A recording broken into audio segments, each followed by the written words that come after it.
जवान विधवा मालकिन हर रात अपने गरीब नौकर को अकेले कमरे में बुलाती थी। एक दिन जब सच्चाई सामने आई तो सब हैरान रह गए। दिल्ली के सबसे रईस और चमकदार इलाकों में से एक इलाके के बीचों बीच शीशे और सफेद पत्थरों से बना एक विशाल कॉर्पोरेट मुख्यालय दूर से ही अपनी अलग पहचान बना लेता था। उस इमारत के ऊपर बड़े सुनहरे अक्षरों में लिखा था, मेहता ग्लोबल इंडस्ट्रीज। यह सिर्फ एक कंपनी का नाम नहीं, बल्कि कारोबार की दुनिया में भरोसे, ताकत और सफलता का दूसरा नाम माना जाता था। देश के कई बड़े शहरों में उसके प्रोजेक्ट चलते थे, हजारों कर्मचारी उसके लिए काम करते थे और अरबों का कारोबार रोज उसकी दीवारों के भीतर फैसलों के रूप में आकार लेता था। लेकिन इस विशाल साम्राज्य की सबसे ऊंची कुर्सी पर बैठी लड़की के दिल में एक ऐसा खालीपन था जिसे दुनिया की कोई दौलत भर नहीं सकती थी। उस लड़की का नाम था साक्षी मेहता। उम्र सिर्फ 28 साल, चेहरा ऐसा कि देखने वाला एक पल के लिए ठहर जाए, आंखें बड़ी और गहरी जिनमें आत्मविश्वास भी था और कहीं भीतर छुपा हुआ दर्द भी।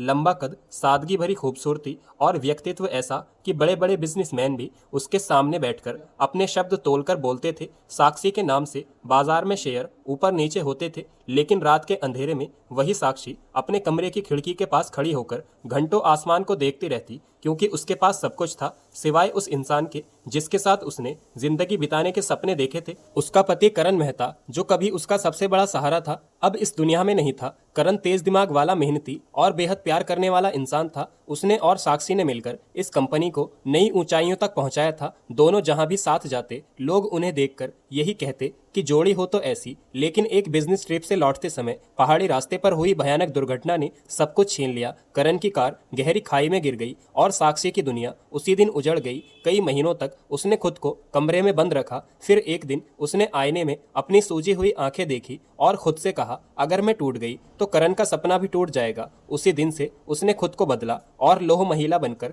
कंपनी संभाल ली। बोर्ड ऑफ डायरेक्टर जो उसे कमजोर समझते थे, धीरे धीरे उसके फैसलों के आगे झुकने लगे। लेकिन उसके आसपास मौजूद हर मुस्कान सच्ची नहीं थी। कंपनी में कुछ लोग उसकी ताकत से जलते थे, कुछ उसकी सफलता से और कुछ उसकी खूबसूरती से। उन्हीं में से एक नाम था रिया कपूर, जो कंपनी की सीनियर डायरेक्टर थी। तेज, चालाक, महत्वाकांक्षी और भीतर से बेहद ईर्ष्यालु। वह अक्सर सोचती कि अगर करण के बाद कोई इस कुर्सी पर बैठना चाहिए था तो वह खुद थी। दूसरा नाम था विक्रम मल्होत्रा, कंपनी का एचआर हेड, जो हर खबर, हर अफवाह और हर अंदरूनी हलचल पर नजर रखता था। तीसरा नाम था दिनेश खन्ना, कंपनी का पुराना सीएफओ, जो बाहर से वफादार दिखता था लेकिन अंदर ही अंदर अपने फायदे के लिए खेल खेलता रहता था। इन तीनों की नजर हमेशा साक्षी की कुर्सी पर रहती थी। ऐसे ही एक गर्म दोपहर कंपनी के मुख्य गेट पर एक नौजवान खड़ा था। साधारण सफेद शर्ट, हल्की फीकी पैंट, पैरों में पुराने जूते, चेहरे पर धूप की तपिश, लेकिन आंखों में आत्मविश्वास और भीतर ही कहीं गहरी ईमानदारी। उसका नाम राहुल था। उम्र 29 साल। गांव के छोटे से घर से निकलकर पढ़ाई करते हुए उसने एमबीए किया था, लेकिन किस्मत ने उसका साथ नहीं दिया।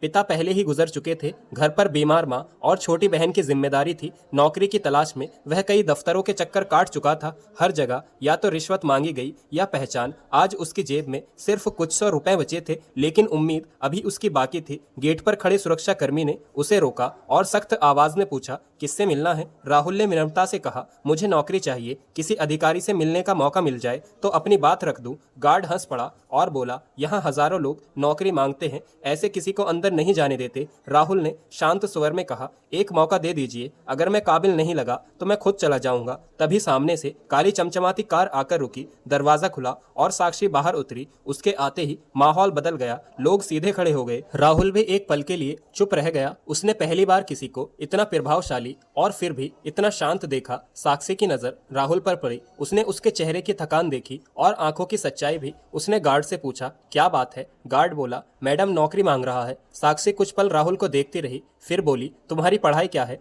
राहुल ने फाइल आगे बढ़ाई और कहा, मैडम एमबीए किया है, मेहनत करना जानता हूँ, मौका चाहिए। साक्षी ने फाइल खोली। उसकी नजर कुछ प्रोजेक्ट रिपोर्ट पर पड़ी जो राहुल अपने साथ लाया था। उसने चलते चलते एक पन्ना पढ़ा और अचानक रुक गई। उस पन्ने पर कंपनी के एक घाटे वाले प्रोजेक्ट का ऐसा विश्लेषण लिखा था जो कंपनी के कई अनुभवी अधिकारियों की सोच से बेहतर था। उसने सिर उठाकर राहुल को देखा और पूछा, ये तुमने लिखा? राहुल ने कहा, जी मैडम, मैंने आपके एक प्रोजेक्ट पर केस स्टडी बनाई गई थी, मुझे लगा शायद कभी काम आ जाए। साक्षी पहली बार हल्का सा मुस्कुराई और बोली, मेरे साथ चलो। बोर्ड रूम में आधे घंटे बाद कंपनी के बड़े अधिकारियों के सामने वही साधारण कपड़ों वाला लड़का खड़ा था। सबकी नजरों में तिरस्कार था। रिया ने व्यंग्य से पूछा, मैडम यह कौन है? साक्षी ने शांत स्वर में कहा, अभी पता चल जाएगा। उसने राहुल से कहा, इस प्रोजेक्ट पर अपनी राय बताओ। राहुल ने स्क्रीन पर आंकड़े देखे और बिना हिचकिचाए बोलना शुरू किया। उसने बताया, कहाँ पैसा गलत लग रहा है, कहाँ लीकेज है, कौन सी डील कंपनी को नुकसान पहुंचा रही है और किस रणनीति से वही प्रोजेक्ट लाभ में लाया जा सकता है। कमरे में बैठे अधिकारी एक दूसरे का चेहरा देखने लगे, क्योंकि राहुल की बातों में दम था। दिनेश खन्ना के माथे का पसीना आ गया, क्योंकि राहुल अनजाने में उसी गड़बड़ी की तरफ इशारा कर रहा था जिसमें उसका हाथ था। प्रस्तुति खत्म हुई तो कमरे में कुछ पल सन्नाटा रहा। फिर साक्षी ने कहा, आज से राहुल हमारे स्ट्रेटेजिक ऑपरेशन डिपार्टमेंट में काम करेगा। रिया का चेहरा उतर गया, विक्रम चौंक गया और दिनेश के भीतर बेचैनी बढ़ गई। राहुल ने विनम्रता से कहा, धन्यवाद मैडम, मैं आपका भरोसा टूटने नहीं दूंगा। अगले कुछ हफ्तों में राहुल ने दिन रात मेहनत की। वह सबसे पहले ऑफिस आता, सबसे बाद में जाता। उसने कई फाइलें खंगाली, कई विभागों की कमियां पकड़ी और कुछ ऐसे फैसले सुझाए जिसने कंपनी का करोड़ों का नुकसान बच गया। धीरे धीरे कर्मचारी उसे सम्मान से देखने लगे, लेकिन कुछ लोगों की आंखों में जलन और बढ़ गई। एक शाम साक्षी देर तक ऑफिस में बैठी फाइल देख रही थी। बाहर बारिश हो रही थी, पूरी बिल्डिंग लगभग खाली हो चुकी थी। तभी राहुल दस्तक देकर अंदर आया और बोला, मैडम आपने दोपहर से कुछ नहीं खाया, यह सूप मंगवाया है, पहले इसे पी लीजिए। साक्षी ने सिर उठाकर उसे देखा। इतने बड़े ऑफिस में बहुत लोग थे जो उसके आदेश मानते थे, लेकिन बहुत कम लोग थे जो उसकी थकान समझते थे। उसने पहली बार नरम आवाज में कहा, तुम अपने काम से ज्यादा मेरा ख्याल रखने लगे हो। राहुल ने सहजता से जवाब दिया, जो इंसान हजारों लोगों का घर चलाता है उसका ध्यान रखना भी जरूरी है। यह सुनकर साक्षी कुछ पल चुप रही। उसके चेहरे पर हल्की सी मुस्कान आई, लेकिन उसी पल बाहर शीशे की दीवार के उस पार रिया कपूर खड़ी यह दृश्य देख रही थी। उसके होठों पर धीमी कुटिल मुस्कान उभरी, क्योंकि उसे पहली चिंगारी दिखाई दे चुकी थी और उसने उसी क्षण मन ही मन तय कर लिया कि इस भरोसे को वह पूरे शहर की सबसे बड़ी चर्चा बना देगी। उधर साक्षी को पहली बार महसूस हुआ कि लंबे समय बाद उसकी जिंदगी के सोनी गलियारों में किसी सच्चे इंसान की आहट आई है। और राहुल को यह एहसास भी नहीं था कि जिस सम्मान और वफादारी के साथ वह साक्षी के लिए खड़ा है, वही रिश्ता धीरे धीरे उसके दिल की धड़कनों में उतरने लगा है। दोस्तों, अगर आपको ये कहानी जरा भी पसंद आ रही है तो मेरा आपसे एक विनम्र निवेदन है कि आप इस वीडियो को एक लाइक करके हमारे यूट्यूब चैनल को सब्सक्राइब कर लीजिए। मेहता ग्लोबल इंडस्ट्रीज के विशाल दफ्तर में अब एक नया नाम तेजी से सम्मान के साथ लिया जाने लगा था। वह नाम था राहुल। कुछ ही महीनों में जिस लड़के ने साधारण कर्मचारी के रूप में कदम रखा था, वही अब कंपनी के बड़े बड़े फैसलों का महत्वपूर्ण हिस्सा बन चुका था। उसकी सबसे बड़ी ताकत उसकी समझदारी नहीं, बल्कि उसकी नीयत और साफ गोई थी। वह हर फाइल को ऐसे देखता जैसे वह सिर्फ कंपनी का काम नहीं, बल्कि अपनी जिम्मेदारी निभा रहा हो। सुबह सूरज उगने से पहले उसकी आंख खुल जाती। वह अपनी बीमार माँ को फोन करता, छोटी बहन की पढ़ाई के बारे में पूछता और फिर तैयार होकर ऑफिस पहुंच जाता। उसके चेहरे पर हमेशा एक सादगी रहती और बातों में ऐसा संतुलन कि बड़े से बड़ा अधिकारी भी उससे बातचीत करके प्रभावित हुए बिना नहीं रहता। लेकिन सफलता जहां सम्मान लाती है, वहीं कुछ लोगों के दिलों में जलन भी पैदा करती है। रिया कपूर अब खुलकर राहुल के खिलाफ माहौल बनाने लगी थी। वह कॉरिडोर में चलते हुए धीरे से लोगों से कहती, एक गरीब लड़का अचानक इतनी तेजी से ऊपर कैसे पहुंच सकता है? दुनिया इतनी सीधी नहीं होती, कुछ राज जरूर होता है। उसके शब्द धीमे होते लेकिन असर गहरा छोड़ते। विक्रम मल्होत्रा भी अपने तरीके से बातों को हवा में हवा दे देता। एचआर विभाग में बैठकर कंपनियों के बीच ऐसी फुसफुसाहट छोड़ देता कि लोग अपने आप कहानी गढ़ने लगते। कोई कहता, राहुल की फाइल सीधे मैडम के कैबिन में जाती है। कोई कहता, देर रात तक दोनों साथ काम करते हैं। कोई कहता, मैडम अब किसी और पर भरोसा ही नहीं करती। इन बातों के बीच राहुल अपने काम में डूबा रहता। उसे यह सब सुनाई भी देता था, लेकिन वह अनसुना कर देता, क्योंकि उसकी नजर सिर्फ अपने लक्ष्य पर थी। उधर साक्षी भी धीरे धीरे महसूस करने लगी थी कि राहुल सिर्फ एक होनहार मैनेजर नहीं, बल्कि उसके जीवन का भरोसेमंद सहारा बनता जा रहा है। वह पहली बार किसी इंसान के सामने अपने मन की बात कहने लगी थी। एक शाम ऑफिस की ऊपरी मंजिल पर बने अपने कैबिन में बैठी साक्षी पुराने कागज देख रही थी। उन कागजों में करण की लिखावट थी, कुछ अधूरे नोट्स, कुछ सपनों के प्लान, कुछ नई परियोजनाओं के खाके। कागजों को देखते देखते उसकी आंखें भर आई। तभी दरवाजे पर दस्तक हुई। राहुल अंदर आया। उसने साक्षी के चेहरे पर दर्द देखा और बिना कुछ पूछे चुपचाप पानी का गिलास आगे रख दिया। साक्षी ने खुद को संभालते हुए कहा, राहुल, कभी कभी लगता है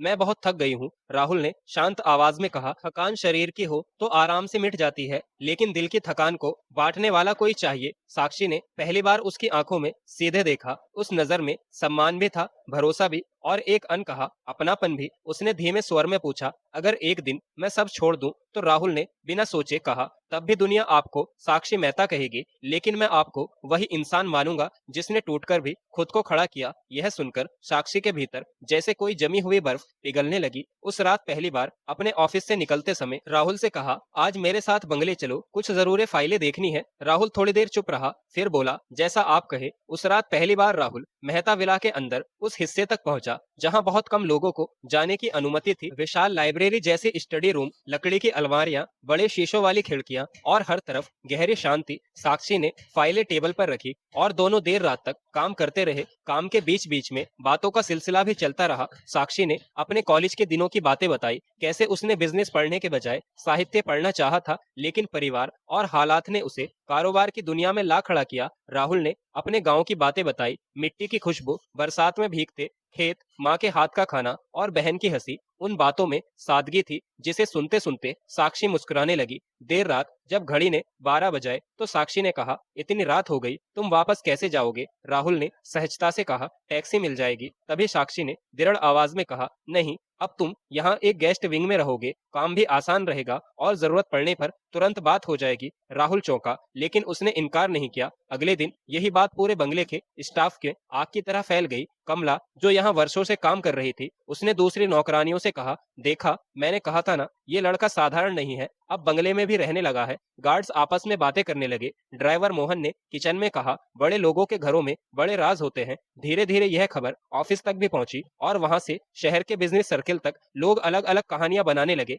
लेकिन असली तूफान अभी आना बाकी था। कुछ दिनों बाद कंपनी का एक बड़ा इंटरनेशनल प्रोजेक्ट फाइनल होने वाला था। विदेशी निवेशक आने वाले थे। यह डील सफल होती तो कंपनी नई ऊंचाइयों पर पहुंच जाती। लेकिन बोर्ड मीटिंग से ठीक पहले राहुल को अकाउंट्स विभाग की एक फाइल में बहुत बड़ी गड़बड़ी दिखाई दी। करोड़ों रुपए अलग अलग शेल कंपनी में भेजे जा रहे थे। कागज इतने साफ तरीके से बनाए गए थे कि सामान्य नजर उन्हें पकड़ नहीं सकती थी। राहुल पूरी रात बैठा जांच करता रहा। सुबह होते होते उसके पास मजबूत सबूत थे और उन सबूतों के पीछे नाम था दिनेश खन्ना। राहुल सीधे साक्षी के पास पहुंचा। उसने सारी फाइलें सामने रख दी। साक्षी का चेहरा कठोर हो गया। उसे यकीन नहीं हो रहा था कि जिस आदमी पर करण भरोसा करता था वही कंपनी को भीतर से खोखला कर रहा था। उसने तुरंत इमरजेंसी मीटिंग बुलाई। पूरे बोर्ड के सामने राहुल ने एक एक दस्तावेज रखा, एक एक ट्रांजैक्शन दिखाया और दिनेश की पूरी चाल सबके सामने खोल दी। कमरे में सन्नाटा छा गया। दिनेश की आवाज कांपने लगी। वह खुद को बचाने की कोशिश करता रहा, लेकिन सबूत साफ थे। साक्षी ने ठंडे स्वर में कहा,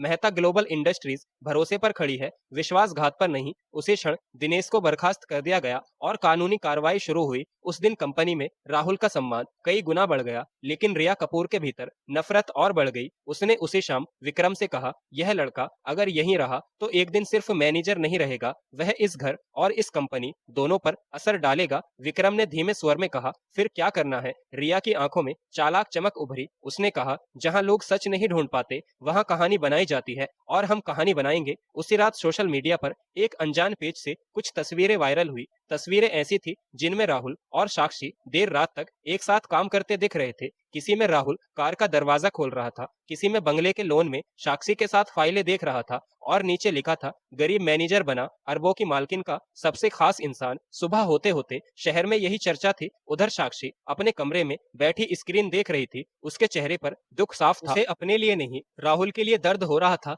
तभी दरवाजे पर दस्तक हुई। राहुल अंदर आया। उसने फोन बंद करके एक तरफ रख दिया और शांत स्वर में बोला, मैडम, अगर मेरी वजह से आपकी इज्जत पर सवाल उठ रहे हैं तो मैं अभी नौकरी छोड़ देता हूँ। यह सुनते ही साक्षी की आंखों में एक अलग सी चमक उभरी। उसने पहली बार कठोर स्वर में कहा, यह फैसला तुम अकेले नहीं करोगे। राहुल ने सिर झुका लिया। साक्षी धीरे धीरे उसके करीब आई और बोली, लोग हमेशा वही देखते हैं जो उनकी सोच उन्हें दिखाती है, लेकिन मैं जानती हूँ तुम कौन हो। तुम वह इंसान हो जिसने बिना किसी लालच के मेरा साथ दिया जब पूरी दुनिया सिर्फ मेरा नाम देखती थी। तुमने मेरा दर्द देखा। राहुल की सांसें तेज हो गई। कमरे में गहरी खामोशी छा गई। बाहर तेज बारिश शुरू हो चुकी थी। बिजली चमकी और उसी पल साक्षी का संतुलन बिगड़ा, क्योंकि पिछले कई दिनों से लगातार तनाव और काम ने उसके शरीर को कमजोर कर दिया था। वह लड़खड़ाई, लेकिन जमीन पर गिरने से पहले राहुल ने उसे संभाल लिया। एक पल के लिए दोनों बहुत करीब थे, इतना करीब कि दोनों एक दूसरे की धड़कन महसूस कर सकते थे। साक्षी ने राहुल के कंधे को थाम रखा था और राहुल उसे संभाले खड़ा था।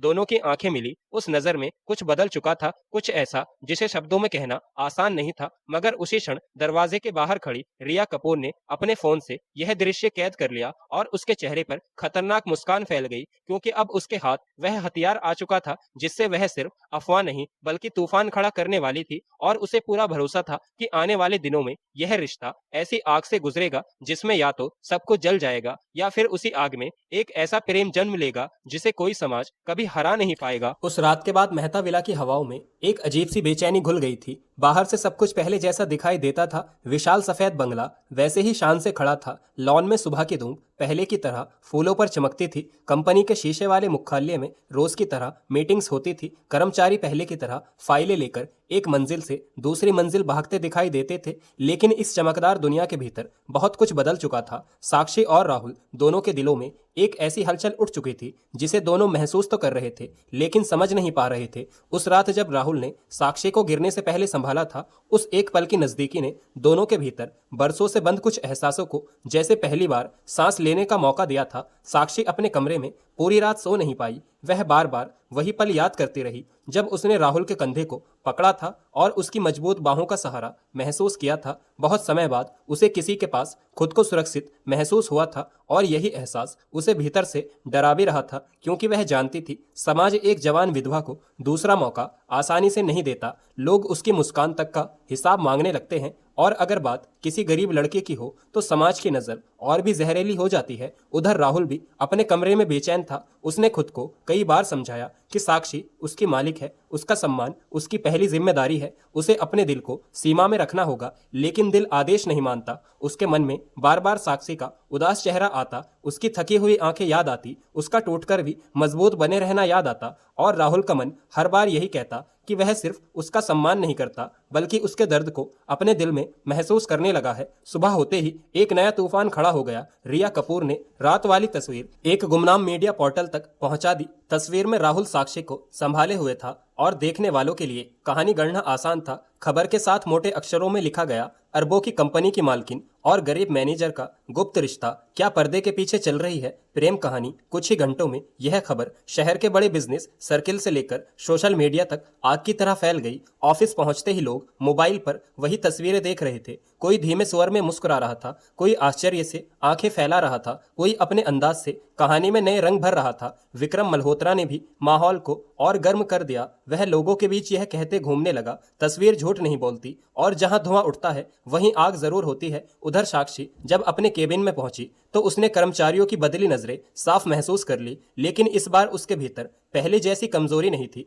उसने अपने जीवन में इतना दर्द देखा था कि अब अफवाहें उसे तोड़ नहीं सकती थी। मगर राहुल के लिए उसका दिल बेचैन था। वह नहीं चाहती थी कि एक सच्चा इंसान दुनिया की गंदी सोच का शिकार बने। उसी दोपहर उसने राहुल को अपने केबिन में बुलाया। राहुल अंदर आया तो पहले से ज्यादा शांत दिखाई दे रहा था। उसकी आंखों के नीचे हल्की थकान थी, शायद रात भर उसने भी नींद नहीं ली थी। साक्षी कुछ पल उसे देखती रही, फिर बोली, राहुल जो कुछ बाहर चल रहा है उससे तुम्हें फर्क पड़ रहा है। राहुल ने हंस की मुस्कान लाकर कहा, सच कहूं तो अपने लिए नहीं आपके लिए पड़ रहा है। लोग आपके बारे में जो बातें कर रहे हैं वह मुझे भीतर से परेशान कर रही है। साक्षी ने धीमे स्वर में पूछा, और अगर लोग मेरे बारे में बोलते रहें लेकिन मैं चाहूं कि तुम मेरे साथ खड़े रहो तब। राहुल कुछ पल चुप रहा, उसकी सांसें जैसे थम गई। उसने सिर झुकाकर कहा, तब भी मैं पूरी दुनिया के खिलाफ खड़ा रहूंगा लेकिन आपकी इज्जत पर आंच नहीं आने दूंगा। यह सुनते ही साक्षी की आंखें कुछ पल के लिए नम हो गई, क्योंकि उसने पहली बार किसी पुरुष की आवाज में अधिकार नहीं बल्कि समर्पण सुना था। उसी शाम कंपनी के बोर्ड ऑफ डायरेक्टर की आपात बैठक बुलाई गई। कमरे में गंभीर माहौल था, कई चेहरे कठोर थे, कुछ चेहरों पर छिपी खुशी भी थी, क्योंकि उन्हें लगा आज राहुल को बाहर का रास्ता दिखा दिया जाएगा। रिया ने मौका मिलते ही कहा, मैडम, कंपनी की छवि दांव पर लगी है। मीडिया लगातार सवाल उठा रहा है, शेयर होल्डर्स जवाब मांग रहे हैं, ऐसे में राहुल का इस पद पर बने रहना सही नहीं होगा। विक्रम ने भी हामी भरी। दिनेश तो जा चुका था, लेकिन उसके कुछ लोग अभी भी बोर्ड में मौजूद थे। उन्होंने भी रिया का साथ दिया। कुछ पल कमरे में सन्नाटा रहा, फिर साक्षी धीरे से अपनी कुर्सी से उठी। उसकी आंखों में वही तेज था जो किसी तूफान से पहले आसमान में चमकता है। उसने एक एक चेहरा देखा और बोली, आज मैं आप सबको एक बात साफ कर देना चाहती हूँ, इस कंपनी में किसी का पद उसके परिवार के नाम से नहीं, उसकी योग्यता से तय होगा। राहुल यहाँ मेरी मेहरबानी से नहीं, अपनी मेहनत से खड़ा है। उसने कंपनी को करोड़ों का नुकसान बचाया है। उसने वह सच पकड़ा जिसे आप सब नहीं देख पाए। अगर किसी को उसके काम पर सवाल उठाना है तो सबूत लेकर आए, लेकिन अगर सवाल उसकी गरीबर पर है या इस बात पर है कि वह मेरे भरोसे के इतना करीब क्यों है, तो यह आपकी छोटी सोच है। कमरे में गहरा सन्नाटा छा गया। रिया का चेहरा उतर गया, लेकिन उसके भीतर की आग और तेज हो गई। उसने तय कर लिया कि अब वह सिर्फ अफवाह नहीं फैलाएगी, बल्कि राहुल को ऐसी चोट पहुंचाएगी जिससे वह खुद भी पीछे हट जाए। कुछ दिनों बाद कंपनी का सबसे बड़ा प्रोजेक्ट शुरू हुआ। यह प्रोजेक्ट देश के कई शहरों में स्मार्ट टाउनशिप बनाने का था। राहुल इसकी पूरी जिम्मेदारी संभाल रहा था। वह सुबह से रात तक लगातार काम में लगा रहता, साइट विजिट करता, इंजीनियरों से मिलता, निवेशकों को समझाता और हर फाइल खुद देखकर मंजूर करता। साक्षी अक्सर दूर खड़ी उसे काम करते देखती और उसके चेहरे पर गर्व उतर आता। उसे ऐसा लगने लगा जैसे करण के जाने के बाद पहली बार किसी ने उसके कंधों का बोझ सच में बांटा है। इसी बीच राहुल की मां की तबीयत अचानक बहुत बिगड़ गई। गांव से फोन आया कि उन्हें तुरंत बड़े अस्पताल ले जाना होगा। राहुल परेशान हो गया। उसके पास पैसे कम थे, इलाज महंगा था। उसने छुट्टी लेकर जाने का फैसला किया, लेकिन यह बात साक्षी तक पहुंच गई। उसी शाम उसने राहुल को बुलाकर एक फाइल उसके सामने रखी। उसमें शहर के सबसे बड़े अस्पताल की एडमिशन व्यवस्था थी, साथ ही इलाज का पूरा खर्च अपनी कंपनी की ट्रस्ट की ओर से मंजूर किया गया था। राहुल की आंखें भर आई। उसने कहा, मैडम यह सब क्यों? साक्षी ने शांत स्वर में कहा, क्योंकि जिसने मेरे मुश्किल दिनों में मेरा साथ दिया, उसके कठिन समय में मैं पीछे नहीं हट सकती। राहुल भावुक होकर कुछ कह नहीं पाया। उसके होंठ कांपे, लेकिन शब्द नहीं निकले। उसी रात वह गांव गया, मां को लेकर शहर लौटा और अस्पताल में भर्ती कराया। कई दिनों तक वह मां के पास बैठा रहा। साक्षी रोज डॉक्टर से हालचाल पूछती, कभी फल भेजती, कभी दवा, कभी चुपचाप आर्थिक मदद कर देती। राहुल सब समझता था, मगर उसके दिल में उठते प्रेम को वह सम्मान की दीवारों के पीछे रोकने की कोशिश करता रहा। कुछ दिन बाद राहुल की मां की हालत सुधरने लगी। एक शाम अस्पताल के कमरे में राहुल की मां ने उसका हाथ पकड़कर पूछा, बेटा तेरी आंखों में किसी का नाम दिखाई देता है, कौन है वह? राहुल चौंक गया। उसने नजरें झुका ली। मां मुस्कुराई और बोली, गरीब मां हूं, पर बेटे का दिल पढ़ना जानती हूँ, बता कौन है? राहुल ने धीमे स्वर में कहा, माँ वह बहुत बड़ी है, बहुत ऊंची दुनिया से आती है और मैं सिर्फ एक साधारण आदमी हूँ। माँ ने प्यार से उसके सिर पर हाथ फेरा और बोली, बेटा प्यार बराबरी नहीं देखता, वह दिल की सच्चाई देखता है। अगर तेरी नीयत साफ है तो खुद को छोटा मत समझ। उसी समय कमरे के बाहर खड़ी साक्षी यह सब अनजाने से सुन चुकी थी। वह राहुल की माँ से मिलने आई थी, लेकिन दरवाजे पर ही ठहर गई। उसके दिल में जैसे कोई मीठी लहर दौड़ गई। पहली बार उसे एहसास हुआ कि राहुल के दिल में जो सम्मान है, उसके पीछे प्रेम भी छुपा है, और उसके अपने दिल में जो अपनापन है, वह अब सिर्फ भरोसे का नहीं रहा। उसी रात जब राहुल अस्पताल की छत पर अकेला खड़ा आसमान देख रहा था, पीछे से कदमों की आहट आई। उसने मुड़कर देखा, साक्षी खड़ी थी। हल्की हवा उसके बालों को छू रही थी, आंखों में अनकहे सवाल थे। वह धीरे से उसके पास आई और बोली, राहुल अगर एक दिन दुनिया हमारे खिलाफ खड़ी हो जाए तो क्या तुम तब भी मेरा साथ दोगे? राहुल ने बिना एक पल गवाए कहा, आखिरी सांस तक। यह सुनकर साक्षी की आंखों में चमक उतर आई, लेकिन तभी नीचे पार्किंग में खड़ी कार के भीतर बैठी रिया कपूर उन दोनों को साथ देख रही थी। उसके होठों पर खतरनाक मुस्कान फैल गई, क्योंकि उसने अब अपना सबसे बड़ा वार करने का फैसला कर लिया था। ऐसा वार जो सिर्फ अफवाह नहीं, बल्कि साक्षी और राहुल दोनों की जिंदगी को जड़ से हिला देने वाला था। उस रात अस्पताल की छत पर हुई छोटी सी बातचीत ने साक्षी और राहुल के रिश्ते को एक ऐसे मोड़ पर ला खड़ा किया था जहां से लौटना अब शायद संभव नहीं था। दोनों ने खुलकर अपने दिल की बात नहीं कही थी, लेकिन कुछ रिश्ते शब्दों से नहीं, नजरों से समझे जाते हैं। कुछ एहसास ऐसे होते हैं जिन्हें जुबान पर आने से पहले दिल पहचान लेता है, और साक्षी तथा राहुल के बीच अब वही एहसास जन्म ले चुका था। एक तरफ अपनापन था, दूसरी तरफ सम्मान, तीसरी तरफ ऐसा गहरा भरोसा जो हर दिन मजबूत होता जा रहा था। लेकिन जिंदगी जब किसी रिश्ते को ऊंचाई देने लगती है, तब अक्सर उसकी परीक्षा भी सबसे कठिन लेती है, और अब उनके सामने आने वाली थी वह परीक्षा जो सिर्फ उनके प्रेम की नहीं, बल्कि उनके साहस, उनकी सच्चाई और समाज के सामने खड़े होने की ताकत की भी कसौटी बनने वाली थी, उधर रिया कपूर अब खुलकर इस रिश्ते को तोड़ने की तैयारी में लग चुकी थी। उसके मन में ईर्ष्या अब जनून पर बन गई थी। वह सिर्फ राहुल को कंपनी से हटाना नहीं चाहती थी, वह चाहती थी कि साक्षी का भरोसा टूटे, राहुल की इज्जत मिट्टी में मिल जाए और दोनों एक दूसरे से दूर हो जाएं। उसने अपनी चाल चलना शुरू कर दी। सबसे पहले उसने मीडिया के कुछ लोगों को पैसे देकर राहुल के अतीत की पड़ताल शुरू करवाई। गांव में जाकर उसके बारे में जानकारी जुटाई गई। उसकी गरीबी, उसकी बीमार माँ, उसकी छोटी बहन, उसकी संघर्ष भरी जिंदगी, सब कुछ खंगाला गया। लेकिन जितना गहराई में लोग उतना गए, उतना ही राहुल का चरित्र साफ निकलकर सामने आया। वहां हर कोई उसकी तारीफ करता मिला। कोई बोला वह बचपन से सीधा लड़का है, कोई बोला उसने अपनी पढ़ाई दूसरे के बच्चों को पढ़ाकर पूरी की, कोई बोला उसने कभी गलत रास्ता नहीं चुना। यह सुनकर रिया और जल उठी, क्योंकि उसे राहुल के खिलाफ कोई दाग नहीं मिला। तब उसने दूसरा रास्ता चुना, उसने झूठ गढ़ने का फैसला किया। कुछ ही दिनों बाद कंपनी के अकाउंट्स विभाग से एक बड़ी रकम गायब होने की खबर फैल गई। जांच बैठी और हैरानी की बात यह दिखाई गई कि उस ट्रांजैक्शन की अंतिम स्वीकृति राहुल की आईडी से हुई है। ऑफिस में एक बार फिर हलचल मच गई। लोग जो पहले ही कानाफूसी कर रहे थे, अब खुलकर बातें करने लगे। कोई बोला गरीब आदमी को अचानक इतनी ताकत मिल जाए तो उसका ईमान डगमगा जाता है। कोई बोला मैडम ने जरूरत से ज्यादा भरोसा किया और वही गलती बन गई। राहुल को जब यह खबर मिली तो वह स्तब्ध रह गया। उसने रिकॉर्ड देखे और तुरंत समझ गया कि यह एक साजिश है। उसकी आईडी का गलत इस्तेमाल हुआ है, लेकिन साजिश इतनी सफाई से रची गई थी कि पहली नजर में वह दोषी दिखाई दे रहा था। उसी शाम बोर्ड मीटिंग बुलाई गई। कमरे का माहौल पहले से ज्यादा भारी था। इस बार सवाल सिर्फ रिश्तों पर नहीं, बल्कि करोड़ों रुपयों की कथित हेराफेरी का था। रिया ने मौका पकड़ते हुए कहा, मैडम, भावनाओं में लिए गए फैसले अक्सर कंपनी को महंगे पड़ते हैं। हमने पहले भी चेताया था। विक्रम ने गंभीर चेहरा बनाकर कहा, कंपनी की साख बचाने के लिए तुरंत कार्रवाई जरूरी है। कई लोग राहुल को तुरंत निलंबित करने की मांग करने लगे। पूरे कमरे में आवाजें उठने लगी, लेकिन उस शोर के बीच साक्षी बिल्कुल शांत बैठी रही। फिर वह धीरे से उठी। उसकी नजर सीधी राहुल पर गई। राहुल सिर झुकाकर खड़ा था, क्योंकि उसे सबसे ज्यादा दर्द इस बात का था कि कहीं उसकी आवाज से साक्षी पर उंगली ना उठे। तभी साक्षी की आवाज कमरे में गूंजी, मैं राहुल पर एक पल के लिए भी शक नहीं करती। पूरा कमरा शांत हो गया। रिया ने चौंक कर कहा, लेकिन सबूत? साक्षी ने बीच में रोकते हुए कहा, सबूत बनाए भी जाते हैं और मिटाए भी जाते हैं, लेकिन इंसान की नीयत छिपती नहीं। राहुल अगर चाहता तो बहुत पहले फायदा उठा सकता था। उसने कई मौके ठुकराए हैं। उसने इस कंपनी के लिए अपनी नींद, अपना आराम, अपना परिवार सब पीछे छोड़ा है। मैं उसके चरित्र को जानती हूँ, और जहाँ भरोसा इतना साफ हो वहाँ झूठ ज्यादा देर टिकता नहीं। यह पहली बार था जब साक्षी ने पूरे बोर्ड के सामने राहुल के लिए इतनी मजबूती से आवाज उठाई थी। राहुल की आंखें नम हो गई, क्योंकि किसी ने पहली बार उस पर इतना अटूट विश्वास दिखाया था। इसके बाद साक्षी ने खुद जांच अपने हाथ में ले ली। उसने कंपनी के साइबर सुरक्षा प्रमुख अर्जुन राणा को बुलाया। अर्जुन पूर्व सैन्य अधिकारी था, तेज दिमाग और पूरी तरह ईमानदार। उसने 24 घंटे के भीतर सर्वस लॉन्ग्स खंगाल दिए और चौंकाने वाली सच्चाई सामने आई। राहुल की आईडी रात 2 बजे इस्तेमाल हुई थी, जबकि उस समय राहुल अस्पताल में अपनी मां के पास था। CCTV footage, records, mobile location सबूत बन गए। असली सिस्टम एक्सेस रिया कपूर के निजी सहायक के कैबिन से हुआ था। जब यह बात सामने आई तो पूरा खेल खुलने लगा।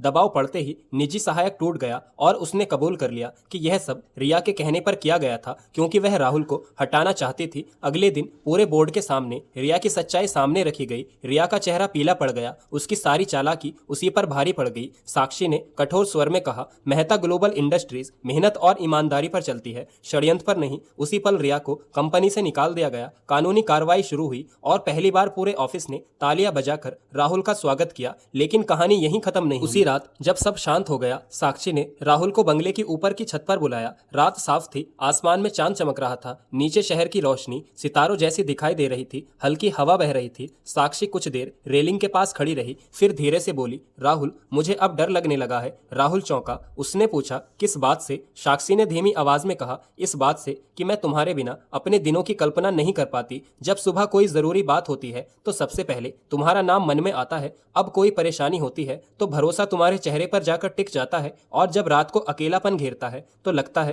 काश तुम पास बैठकर बस 2 बातें कर लो। राहुल कुछ पल बिल्कुल स्थिर खड़ा रहा। उसके दिल की धड़कन इतनी तेज हो गई कि उसे अपनी सांसें सुनाई देने लगी। साक्षी ने पहली बार उसकी आंखों में सीधा देखते हुए कहा, शायद मैं हार गई राहुल। मैं तुमसे दूर रहना चाहती थी, क्योंकि समाज सवाल करेगा, लोग ताने देंगे, दुनिया हमारी बराबरी तोलेगी, लेकिन दिल दिल अब कोई तर्क नहीं सुनता। राहुल की आंखों में नमी उतर आई। उसने धीरे से कहा, मैं जिस दिन इस घर में आया था उसी दिन आपकी आंखों में दर्द देखा था। फिर उस दर्द को कम करने की चाहत दिल में आई और कब वह चाहत प्रेम बन गई मुझे खुद पता नहीं चला, लेकिन मैंने हमेशा अपने कदम रोके क्योंकि मुझे लगा मैं आपकी दुनिया के लायक नहीं हूँ। साक्षी तुरंत उसके करीब आई और दृढ़ स्वर में बोली, मेरी दुनिया की कीमत दौलत से नहीं लगती राहुल, मेरी दुनिया का सबसे सच्चा हिस्सा तुम हो। अगले ही पल दोनों के बीच वर्षों की दूरी मिट गई। राहुल ने धीरे से उसका हाथ थामा और साक्षी ने बिना झिझक अपना सिर उसके कंधे पर रख दिया। उस रात पहली बार दोनों ने अपने प्रेम को चुपचाप स्वीकार कर लिया, लेकिन किस्मत अभी अंतिम परीक्षा लेकर बैठी थी। उसी समय अर्जुन राणा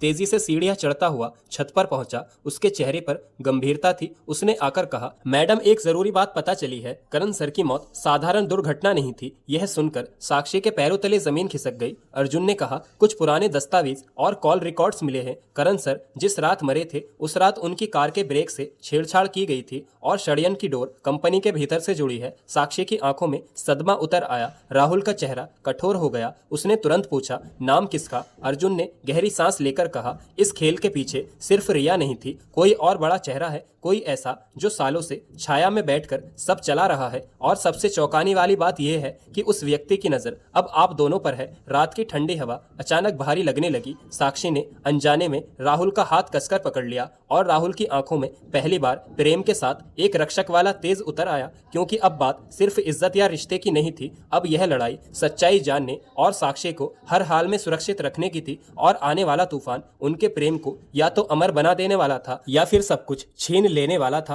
उस रात के बाद साक्षी और राहुल की जिंदगी ने ऐसा मोड़ लिया जहां प्रेम और खतरा एक साथ उनके सामने खड़े थे। एक तरफ दोनों के दिलों ने एक दूसरे को स्वीकार कर लिया था, दूसरी तरफ करण मेहता की मौत के पीछे छिपी साजिश का सच धीरे धीरे अंधेरे से निकलकर सामने आने लगा था। साक्षी सारी रात सो नहीं पाई। उसके सामने बार बार करण का मुस्कुराता चेहरा आता, फिर अचानक वही चेहरा खून से लथपथ दिखाई देता और अगले ही पल अर्जुन राणा की बातें उसके कानों में गूंजने लगती कि करण की मौत एक हादसा नहीं बल्कि सोची समझी हत्या थी। यह सोचकर उसका दिल कांप उठता। जिस आदमी के साथ उसने जीवन के सबसे सुंदर सपने देखे थे, उसकी मौत के पीछे लालच और विश्वासघात छिपा था। और सबसे बड़ा दर्द यह था कि यह साजिश किसी बाहर वाले ने नहीं बल्कि अपने ही दायरे के किसी इंसान ने रची थी। उधर राहुल के भीतर अब सिर्फ प्रेम नहीं था, उसके भीतर एक दृढ़ संकल्प जन्म ले चुका था। वह जान चुका था कि साक्षी को पाने का रास्ता आसान नहीं होगा। उसे पहले साक्षी की जिंदगी से अंधेरे को मिटाना होगा। अगले ही दिन सुबह उसने अर्जुन राणा के साथ मिलकर जांच शुरू कर दी। पुराने रिकॉर्ड्स खंगाले गए, करण की आखिरी यात्रा का रूट देखा गया, सर्विस स्टेशन की फाइलें निकाली गई, कॉल डिटेल्स देखे गई, बैंक ट्रांजैक्शन खंगाले गए और धीरे धीरे एक नाम बार बार सामने आने लगा। वह नाम था विशाल सिंघानिया। विशाल कभी करण का सबसे करीबी बिजनेस पार्टनर था, बाहर से दोस्त, भीतर से महत्वाकांक्षी और चालाक। करण ने कई साल पहले कंपनी के संदिग्ध सौदों को रोक दिया था, जिससे विशाल को अरबों का नुकसान हुआ था। तभी से उसने भीतर ही भीतर बदला लेने की ठान ली थी। उसने कंपनी के कुछ भ्रष्ट लोगों को अपने साथ मिला लिया था। रिया कपूर और दिनेश खन्ना जैसे लोग उसी के जाल के मोहरे थे। करण की हत्या उसी बड़े खेल का हिस्सा थी। और अब जब साक्षी कंपनी को नई ऊंचाइयों पर ले जा रही थी तथा राहुल उसकी सबसे बड़ी ताकत बन चुका था, तो विशाल को लगा कि अगर अभी रोका नहीं गया तो उसका साम्राज्य हमेशा के लिए खत्म हो जाएगा। उधर साक्षी को सच बताते समय राहुल ने उसका हाथ थामकर सिर्फ इतना कहा, अब से तुम्हारी हर सांस की जिम्मेदारी मेरी भी है। साक्षी की आंखों में आंसू आ गए,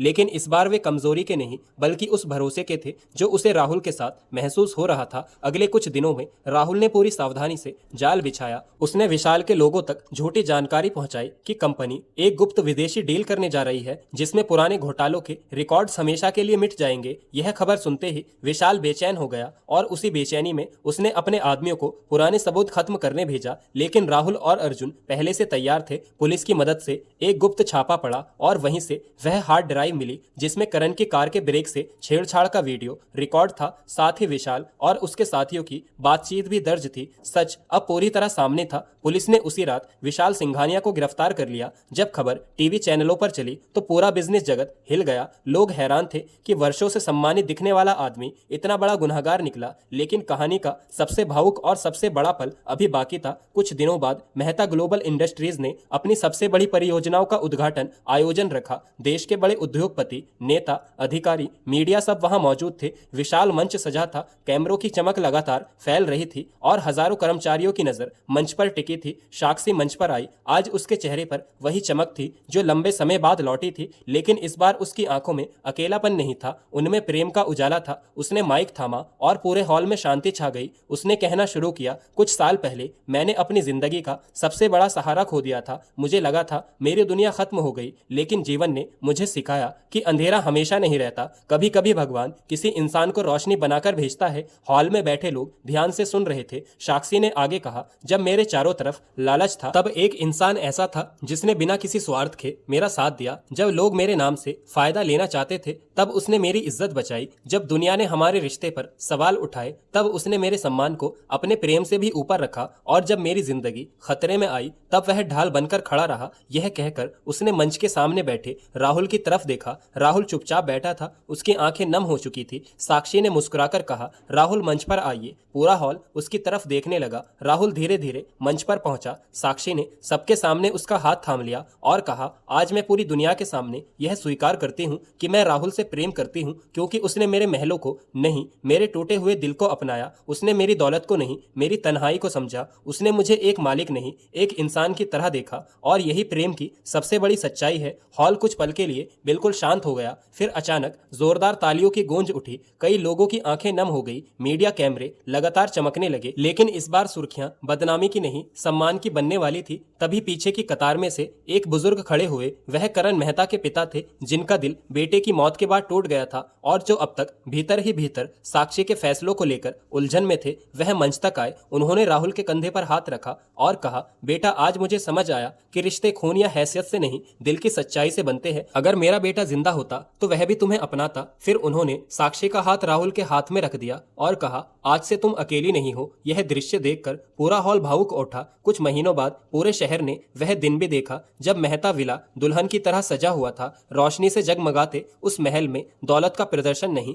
बल्कि सच्चे प्रेम का उत्सव था। साक्षी लाल जोड़े में किसी रानी जैसी लग रही थी और राहुल साधारण मगर गरिमा में शेरवानी में। ऐसा दिखाई दे रहा था जैसे मेहनत, ईमानदारी और प्रेम ने इंसान को कितना ऊंचा बना दिया हो। जब दोनों ने 7 फेरे लिए तो वहां मौजूद हर व्यक्ति के मन में एक ही बात थी कि समाज अक्सर गरीब और अमीर के बीच दीवारें खड़े करता है, लेकिन सच्चा प्रेम उन दीवारों को गिरा देता है। शादी के बाद भी राहुल ने अपनी सादगी नहीं छोड़ी। उसने कंपनी को और ऊंचाइयों तक पहुंचाया। साक्षी उसके साथ सिर्फ पत्नी की तरह नहीं, बल्कि एक सच्चे साथी की तरह खड़ी रही। दोनों ने मिलकर गरीब छात्रों के लिए एक बड़ा शिक्षा ट्रस्ट भी शुरू किया, विधवाओं के लिए रोजगार योजनाएं शुरू की और उन लोगों के लिए भी सहारा बने जिन्हें समाज ने अकेला छोड़ दिया था। समय के साथ लोगों की जुबान पर एक नई मिसाल बन गई। लोग कहते, दौलत ने राहुल को बड़ा नहीं बनाया, राहुल की सच्चाई ने उसे महान बनाया। और साक्षी ने यह साबित कर दिया कि प्रेम करने के लिए समाज की इजाजत नहीं, दिल की सच्चाई चाहिए। आखिर में वही हुआ जो होना चाहिए था। प्यार जीत गया, समाज की तंग सोच हार गई और 2 अकेले दिल मिलकर एक ऐसी कहानी बन गए जिसे आने वाले वर्षों तक लोग सम्मान के साथ याद करते रहे। तो दोस्तों, ये थी हमारी आज की नई कहानी। आपको ये कहानी कैसी लगी हमें कमेंट करके अवश्य बताइए। अगर कहानी आपको जरा भी पसंद आई हो तो इसको एक लाइक कीजिए और हमारे यूट्यूब चैनल को सब्सक्राइब कीजिए। मिलते हैं फिर से नई कहानी के साथ। तब तक के लिए धन्यवाद। जय हिंद।